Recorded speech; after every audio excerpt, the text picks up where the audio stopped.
Ayan, nandito na naman tayo sa ating reaction upload video. At andyan, magandang umaga, tanghali, gabi sa ating lahat. Sa ating mga kababayan na mga OFW na andyan sa iba't ibang bansa. Kaya yan, shout out sa inyong lahat. At bago tayo dumako sa pinaka-content natin, ay mag-shoutout muna tayo sa ama ng Kalingap na walang iba kundi ang Kuya Bal Santos Matubang at ang anak niyang si Kalingap Rap at ang baybahay ni Kuya Bal Santos Matubang na walang iba kundi si Ate Idna Vlogs. At shoutout na din sa mga kasamahan ko sa Kalingap Strikers sa pangunguna ng isang Ate Glo o dating Banat Bagsik. Ayan, shout out sa inyo ladies. Magandang araw at sa mga presidente ng mga binubuo na grupo ni Kuya Bal tulad ng Karipa na ang presidente dyan ay walang iba kundi si Berador. Sa Bios ay si Jubilito TV Official.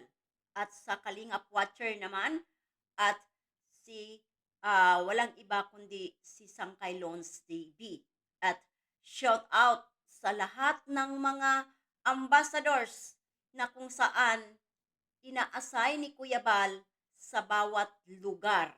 At sa awa naman ng Panginoon ay marami-rami na ring mga landing pad ah, na para tumutulong sa ating mga kababayan. Shout out sa inyo, ambassadors. Okay lang na mahina ang views dahil ang YouTube naman talaga ay hindi lahat laging mataas ang views lalo na pagdating sa charity, sa pagcha-charity. Kung hindi tayo maghanap ng ibang recipe, kumbaga sa pagluluto, ay talagang mahina ang views. Kaya, pero andyan ang Panginoon, laging nakabantay, laging nakasubaybay sa inyo, sa ating lahat. Kaya, huwag mawala ng pag-asa. Kaya, yan sa thumbnail natin, ay balik tayo doon kay Arjin at kay catering staff ang tawag ko dito kay Joel Salcido.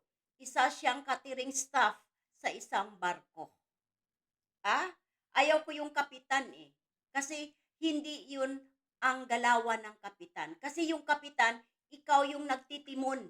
Ikaw yung nagda-drive sa barko, di ba? Pero ang ginagawa niya dito kay Arjin ay ipinapakain, pinapalapa niya sa mga pating. Kaya may punto si President Berador. Shout out sa iyo dyan, Pres Berador, na sabi mo, pinapakain sa pating ang Arjin. At may punto ka nga doon. Di ba? Kaya adyan sa thumbnail natin, Arjin, pinapalapa nga ni catering staff Joel Salcido sa mga pating. Yan. Yan ang ano natin dyan, nasa thumbnail. At ayan, sa likod ni Joel, mayroong barko. Bakit ko naisip na lagyan ng barko? Nang dahil sa sombrero niya. Siguro isa itong yung ambisyon niya na maging seaman, pero hindi niya nagawa. Kaya nagsiman-siman siya dyan. Kaya naging siyang seaman luloko. Kaya andyan, mayroong square dyan na puti. Yan ang chart ng mga posisyon sa barko. Kapitan, tapos andoon yung mga sumusunod na mga officers. Kaya tinatawag ko lang siya ng catering staff kasi hindi nababagay sa kanya na maging kapitan. Yan ang opinion ko. Kaya dito tayo magfo-focus sa thumbnail ko. Bakit nga ba nasabing pinapalapa sa mga pating ito si Arjin? Makikita ba natin ang concern dito ni Joel Salcido kay Arjin? Wala. Bakit? Alam na niya na si Arjun maraming kritiko, maraming bashers, pero pinapalapa niya. Siya yung naghahanap ng way na si Arjun madagdagan at madagdagan ang mga kritiko sa kanya. So doon pa lang, makikita ba natin na may concern siya? Hindi. Pareho sila ginagamit ang isa't isa sa sariling mga interest. Si Joel Salcido, ginagamit niya si Arjun at hindi lang doon natatapos, pinapakain pa niya lalo sa mga pating o kritiko o mga bashers. Bakit? Doon pa lang sa mga tanong niya at mga sagot ni Arjun, hindi siya nagsasabi ng totoo. Doon sa katanungan ni staff catering na si Joel Salcido, ano nga ba talaga ang nagtulak o dahilan sa pag-alis mo sa Kalingap? Pinipilit niya kung ano talaga ang sasabihin ni Arjun. Pero alam natin lahat ng sinasabi ni Arjun, taliwas sa galaw at kilos ni Arjun. Taliwas. Kasi sabi niya pinipilit. Hindi ka pinipilit at walang nagpilit sa'yo. Ikaw ang nagtulak na yung mga kritiko mo makapagsabi o makapagbigay ng opinyon nila sa iyo na ikaw may gusto sa taong naka-scout sa'yo. At tandaan mo, nakilala ka dito sa social media nang dahil na-scout ka ng isang Kalingap Ido. Kilala ka ba noon? Hindi. Ngayon ka lang ba nakilala na nagkaroon ka ng YouTube? Hindi. Nakilala ka nung na-scout ka ng sikat na isang K-Boys na sa katauhan ni Kalingap Ido. Di ba? Mali ka dyan sa sinasabi mo, Joel Salcido, na nakilala si Arjun nitong kailan lang na nagkaroon siya ng YouTube. Nakilala siya nung na-scout siya ni Kalingap Ido. At saan siya? Banda o lugar na scout ni Kalingap Ido. Panahon nung nanguha siya ng pako. Doon siya unang na-scout ni Kalingap Ido at nalalaman na siya ay pinsan ng isang Carla na isang sikat ngayon na vlogger na nakasama sa Pinoy History. Kaya wala kang Joel Salcido, wala kang concern dito kay Arjun. Dahil kung concern ka kay Arjun, hindi mo ipapalapa yan sa mga kritiko niya. Ang iniisip mo, Joel Salcido, yung kung papaano ka kumita sa YouTube mo at parang mayroon kang maiambag dito sa kay Arjun sa pag-i-sponsor. Dahil sabi mo, lahat ng kita mo dito sa pag-YouTube, ibibigay mo lahat kay Arjun. Ibig sabihin, kung wala kang kita sa YouTube, sasabihin mo kay Arjun, Arjun, pasensya na. O Arjun, bye-bye. Dahil wala akong kita sa YouTube ngayon.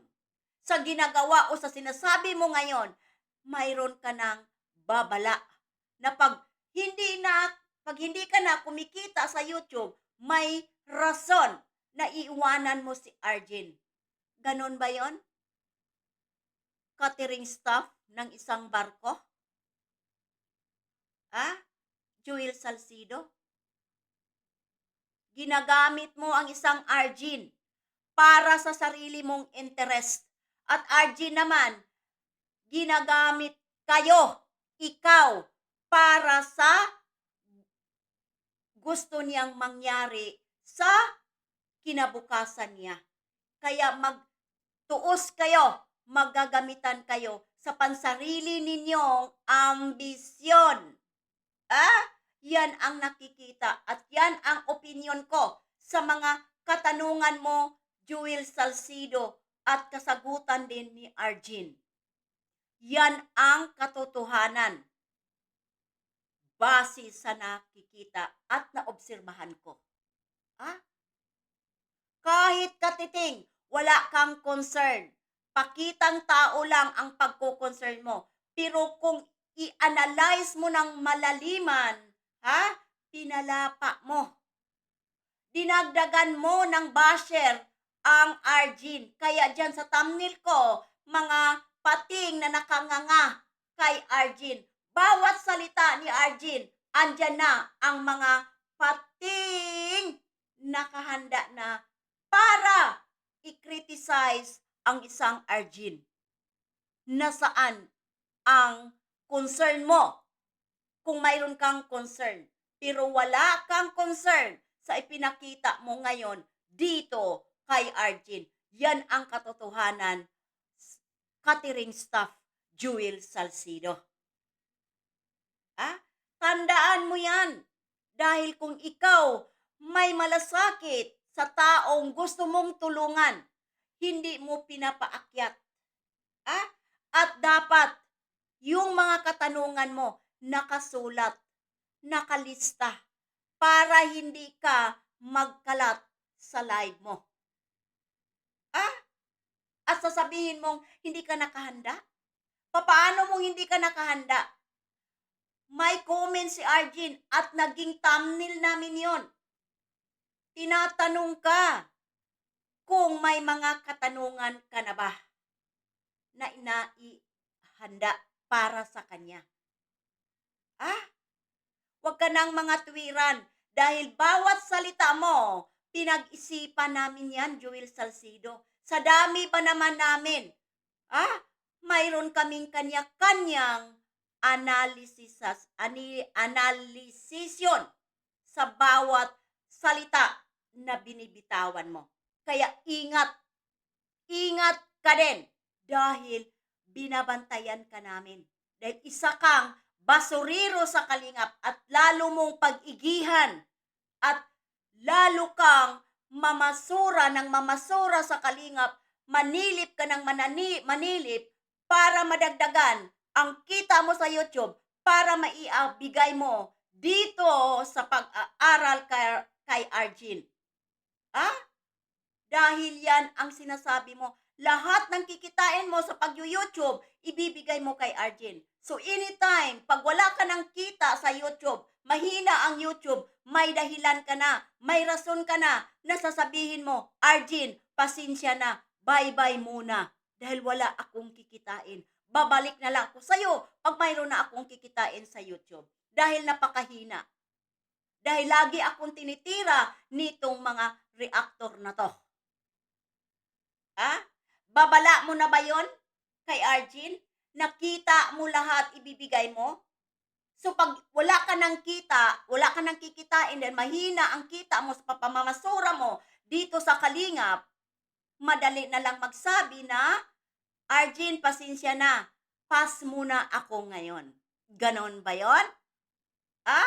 Ganon ba yon? Jewel Salcido, catering staff ng barko. Isa kang pilit na maging seaman luloko. Kaya ayan, nagsombrero-sombrerohan ka ng sombrero ng isang seaman. Balak mo ba noong panahon, nung kabataan mo, gusto mo magseaman? Ganon ba yan? Kung totoo yung naririnig ko noon, na ang trabaho mo dyan ay tagahugas ng pinggan. Totoo ba yon? Kaya, ayan, ginawa kitang catering staff sa barko, hindi kapitan. Dahil yung kapitan, marunong manimon. Dahil ikaw yung driver sa barko pag ikaw ang kapitan. Pero mukhang hindi ka nga maging kapitan. Hanggang catering staff ka na lang sa isang barko. Dahil, bakit ko nasabi yan? Dahil pinapalapa mo ang isang Arjin ng mga pating. Ah? Alam mo si Arjin na maraming kritiko, pero may concern ka ba? Hindi. Lalo mo siyang ipinapalapa. Hinihintay mo talaga na si Arjin, sisirain sisirain niya ang kalingap din. Yan ang kaligayahan mo. Yan ang totoo. Hindi ka makamove on doon sa 3,000 na naibigay mo, na na-delayed lang ang pagbibigay sa taong gustong pagbigyan mo. Dahil yun pala, kita mo pala yun sa YouTube. Dahil dyan sa sinasabi mo, pag mayroon kang kita, ibibigay mo kay Arjin pag mayroon kang kita sa pag-YouTube. So ganun 'yon. Yung 3,000 mo na 'yon, ay kita mo ba 'yon sa YouTube? Dahil nung time na 'yon na Jewel Salcido, nag-YouTube ka na. Kaya hindi ka nakapag-move on doon. Yun ba 'yon? Jewel Salcido? Sa halaga ng 3,000, nung time na yon hindi ka makamove on. Kaya yan ang nasabi ko.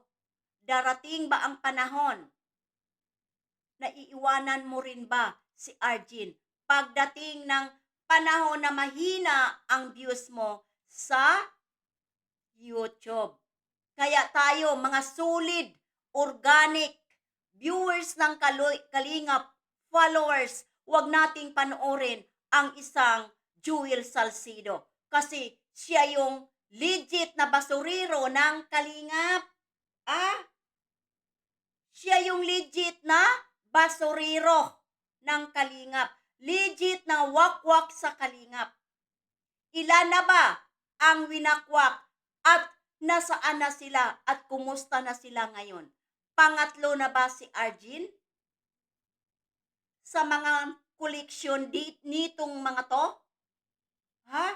Arjin, ingat, baka ikaw ay isang pangatlong koleksyon nila na iiwanan lang din pagdating ng panahon.